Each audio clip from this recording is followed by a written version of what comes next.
Kalau kita ngomongin sejarah Nusantara, ada satu nama nih yang kayaknya gaungnya tuh melampaui zaman. Raja Jayabaya. Sosok yang dikenal sebagai raja yang bikin kerajaannya makmur, tapi sekaligus juga dikenal sebagai peramal yang konon bisa melihat nasib bangsa di masa depan. Nah, hari ini kita bakal coba kupas tuntas mitos dan sejarah di balik sosok legendaris ini. Ini dia pertanyaan intinya. Sebenarnya Jayabaya itu negarawan yang hebat banget sampai-sampai ceritanya jadi mitos? Atau jangan-jangan dia emang beneran punya kemampuan buat melihat masa depan? Nah, seperti yang bakal kita lihat nanti, kebenarannya tuh mungkin ada di antara keduanya. Oke, biar gampang, kita akan bedah ceritanya jadi 4 bagian. Pertama, kita intip dulu ramalannya yang paling terkenal itu. Terus, kita mundur ke belakang buat lihat fakta di balik tahtanya di Kerajaan Kediri. Setelah itu, kita coba sambungin keduanya. Dan terakhir, kita cari tahu apa sih warisan abadi yang dia tinggalkan buat kita.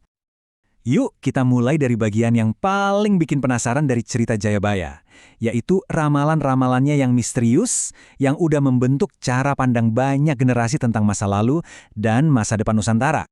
Penting buat kita tahu nih, ramalan-ramalan ini tuh bukan sekedar cerita dari mulut ke mulut loh, tapi beneran tercatat dalam naskah-naskah kuno. Salah satunya yang paling populer itu Serat Jayabaya. Nah, inilah yang bikin ramalannya punya bobot lebih dan beda dari sekedar legenda biasa. Dan yang bikin ramalan ini awet banget ya karena banyak yang dianggap akurat. Bayangin aja, konon katanya dia udah ngeramalin soal jatuh bangunnya kerajaan, datangnya penjajah dari seberang lautan, sampai gejolak politik besar yang akhirnya membentuk Nusantara modern. Gimana nggak jadi legenda coba? Nah, di sini kita bisa lihat ada dua wajah Jayabaya. Di satu sisi, dia itu sang peramal yang misterius, yang visinya jauh ke depan. Di sisi lain, dia itu sang raja yang beneran kerja, ngurusin kerajaannya. Biar kita bener-bener paham, yuk sekarang kita geser dulu dari mitosnya, kita gali fakta sejarah di balik tahtanya. Oke, sekarang kita lupain dulu soal ramalannya. Siapa sih Jayabaya sebagai seorang raja? Catatan sejarah bilang apa soal penguasa kerajaan Kediri di abad ke-12 ini? Jadi, Jayabaya ini nggak memimpin kerajaan sembarangan loh. Dia memimpin kerajaan Kediri pas lagi di puncak-puncaknya. Bayangin deh, sebuah kerajaan dengan sawah yang super subur, di sepanjang sungai berantas, jalur perdagangan yang ramai, dan sistem pemerintahan yang udah tertata rapi banget. Ini adalah kekuatan besar pada zamannya. Filosofi pemerintahannya itu bisa diringkas jadi 3 pilar utama. Pertama, dan ini yang paling penting, kesejahteraan rakyat itu nomor 1. Kedua, hukum harus ditegakkan dengan adil dan seimbang. Dan ketiga, pemimpinnya sendiri harus jadi contoh yang baik. Simple, tapi dalam banget kan? Nah, ini poin krusialnya. Prinsip-prinsip tadi itu bukan cuma teori. Jayabaya benar-benar menerapkannya dan berhasil menciptakan masyarakat yang stabil dan sejahtera, di mana kekuasaan dan kebijaksanaan itu benar-benar jalan bareng. Inilah pencapaian dia sebagai seorang raja. Jadi gimana dong caranya kita nyambungin sosok raja yang pragmatis ini sama peramal yang mistis?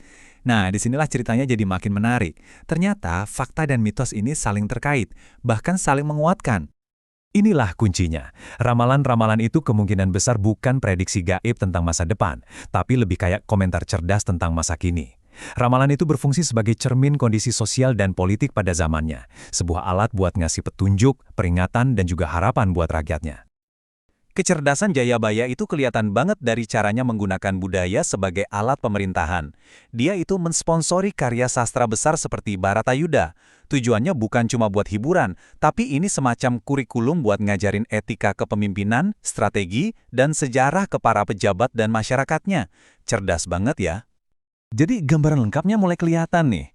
Di satu sisi kita lihat dia adalah administrator yang lihai, yang pakai diplomasi, kebijakan ekonomi, dan birokrasi. Di sisi lain, dia pinter banget memakai ramalan yang seringkali isinya nasihat moral untuk memperkuat legitimasinya dan membimbing rakyatnya.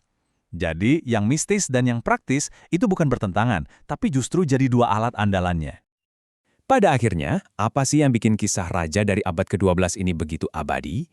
Yuk, kita rangkum warisannya dan pelajaran apa yang masih relevan sampai hari ini. Warisan Jayabaya itu ngasih kita pelajaran kepemimpinan yang abadi. Dia ngajarin kita kalau keadilan itu fondasi stabilitas. Budaya itu bisa jadi kekuatan pemersatu yang dahsyat. Dan seorang pemimpin sejati itu harus punya visi moral yang jelas. Intinya sih, semua ini soal keseimbangan. Filosofinya bisa kita rangkum dalam kalimat yang kuat ini. Kekuasaan bukan sekedar tahta, tetapi kebijaksanaan, keadilan, dan visi untuk masa depan. Jadi, ini bukan soal posisi atau jabatan, tapi tentang kualitas yang bisa membawa kemajuan buat semua orang. Nah, ini membawa kita ke pertanyaan terakhir buat direnungkan. Di dunia kita yang serba kompleks sekarang ini, nilai-nilai mana dari kepemimpinan Jayabaya, keseimbangan, visi moral, penggunaan budaya yang bijaksana yang paling kita butuhkan? Sebuah pemikiran yang kayaknya pas banget buat kita bawa sambil kita menjalani tantangan di zaman kita sendiri.